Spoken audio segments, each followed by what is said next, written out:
Hello friends, કેમ છો બધા? તો આજે આપણે આપણા કિચનમાં પાછા આવી ગયા છીએ. તો આપણે આજે ભાખરીનો લોટ બાંધતા શીખવાડીશ પરફેક્ટ માપ સાથે. તો આપણે જોઈ લઈએ. ચલો, પરફેક્ટ ભાખરીનો લોટ બાંધવા માટે થોડો રોટલીનો લોટ અને થોડો ભાખરીનો લોટ સેમ સરખા લેવાના છે બંને. અને ભાખરીનું દળવાનું અલગ આવે છે, તે બે મિક્સ કરી દઈશું. આપણે સ્વાદ અનુસાર અંદર મીઠું નાખીશું. ભાખરીનું દળવાનું અલગ હોય, કેમ કે તે કકરું હોય તો ભાખરી થોડી કડક અને સરસ એવી થાય.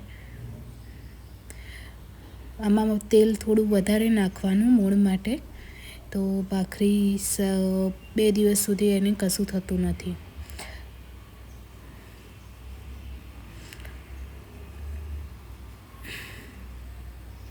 ત્રણ ડોકલી જેટલું તેલ નાખ્યું છે મેં. આ 6 ભાખરીનું માપ છે. મોણને તેલને સારી રીતે હાથ વડે બધા લોટને અડે તે રીતે કરવાનું છે. અને બીજી બાજુ પાણી નાખી અને ધીમે ધીમે કડક એવો લોટ બાંધવાનો છે.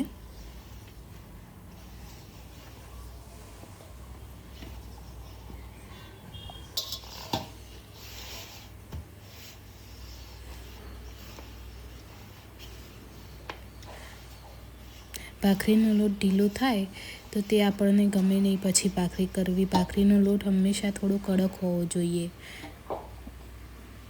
તો જ ક્રિસ્પી અને પોચી ભાખરી બને છે.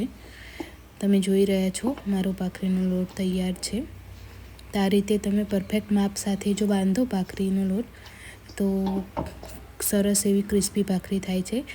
તો તેને આપણે 15 મિનિટ જેટલો રેસ્ટ આપીશું. 15 મિનિટ થઈ ગઈ છે, તો ચલો હું તમને ભાખરી કરીને પણ દેખાડીશ આજે. ભાખરીનો લોટ જ્યારે તમે 15 મિનિટ રેસ્ટ પછી ખોલો તો એને ફરી એકવાર થોડો મસળી દેવાનો. અને ભાખરી ચડાવવા માટે મેં લોખંડની તવી લીધી છે. થોડી વાર તવો ગરમ થવા દેવાનો, જેથી આપણી પહેલી ભાખરી હોય તો ચોંટી ના જાય.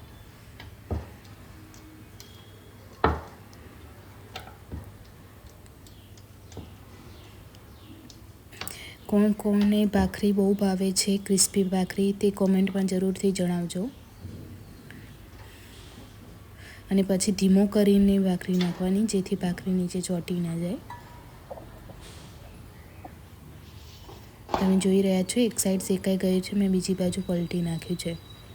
હવે બીજી બાજુ થોડું ચડી જાય એટલે પલટી દઈશું. અને તેને આવી રીતે પ્રેસ કરીને આપણે ભાખરીના ગલ પડે લાલ એવા એ રીતે આપણે ભાખરીને ચડવીશું ધીમા તાપે.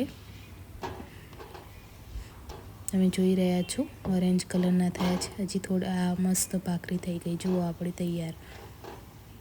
લાલ કલરના આવા ગલ પડે તો તમારી ભાખરી તૈયાર છે. અમુક લોકો ભાખરી પર ઘી લગાવતા હોય છે. આવી રીતે તમે ભાખરી પર ઘી લગાવીને તેને સર્વ કરી શકો છો. જો મારી ચેનલ તમને ગમી હોય, મારું રેસીપી, તો તરત તમે સબસ્ક્રાઈબ કરજો અને શેર કરજો, જેથી મને નવા વિડીયો અને નવી રેસીપી બનાવવાનું મોટિવેશન મળતું રહે. Thank you friends.